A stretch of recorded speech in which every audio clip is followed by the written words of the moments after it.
G'day folks, most certainly it is hot and welcome back to another hot Burton Lifestyle update. And no doubt about it, the most highly contentious and talked about point of 2023 is interest rates and housing affordability. Where will the rates take us to this year and how may it have a potential impact on our local established housing market? You see, for me folks, there are many similarities in the build up to this year that take me back and remind me of the build up into the global financial crisis, or you might recall it as the GFC of 2009. And when the GFC first incepted our shores, yet our local housing market continued to remain quite steady and positively buoyant, albeit against many economists, bank predictions and media scarcity, where analysts predicted a 20 to 30% reduction in home values in 2009 as a direct result of the GFC. However, standing here today and looking back at the GFC, we know that in fact it did the opposite between 2009 to 2012, where property values actually increased. And you might ask the question, why? Well, it's one factor, folks, very simply, supply versus demand. You see, if we look at the GFC, when again similar to the past 3 years of the COVID climate we've just come through, the cash rate was dropped, government stimulus ensued in an attempt to kick the economy along, yet very little movement occurred within our local property market during 2009 to 2012, likely due to scarcity or uncertainty.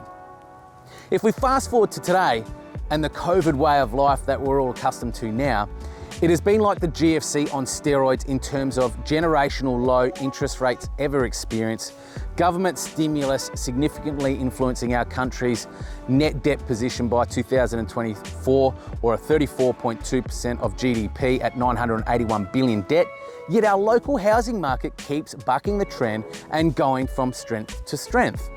Why? Supply versus demand.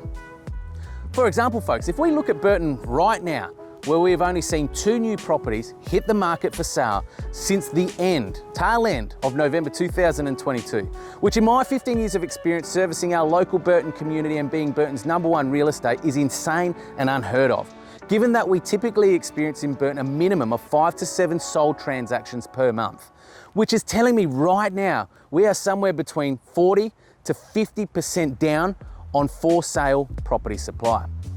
So the answer to when is the best time to sell, Chris? When for sale property supply is at its lowest possible point. You see, it's quite simple. The relationship between supply and demand is a fundamental concept in economics that is used to explain how prices are determined in markets. When there is high demand for a product or service and limited supply, prices tend to rise. On the other hand, when there is a surplus of supply and low demand, prices will tend to fall. Overall, the relationship between supply and demand is a complex and ever-changing concept that is crucial for understanding the dynamics of markets and economies at that time.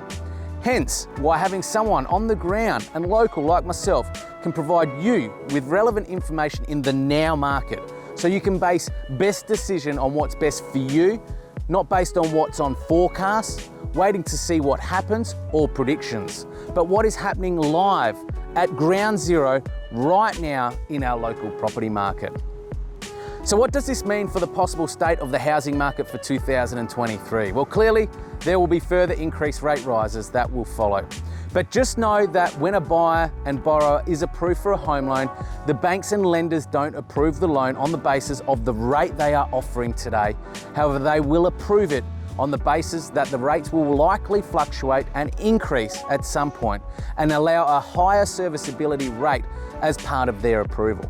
For example, if the rate today being offered is 4.7% by the bank or lender will assess serviceability and approval on a ceiling buffer rate of potentially 7% to factor in any potential fluctuations of an increased cash rate. I believe the market will remain in good stead for the first half of 2023, absolutely. Whilst rents are generally continuing to be higher and exceeding what mortgage repayments would be in most instances at present, it makes sense for more people to buy instead of rent right now, just based on that equation.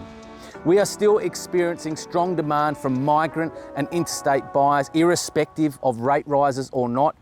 However, this can only hold steam for so long.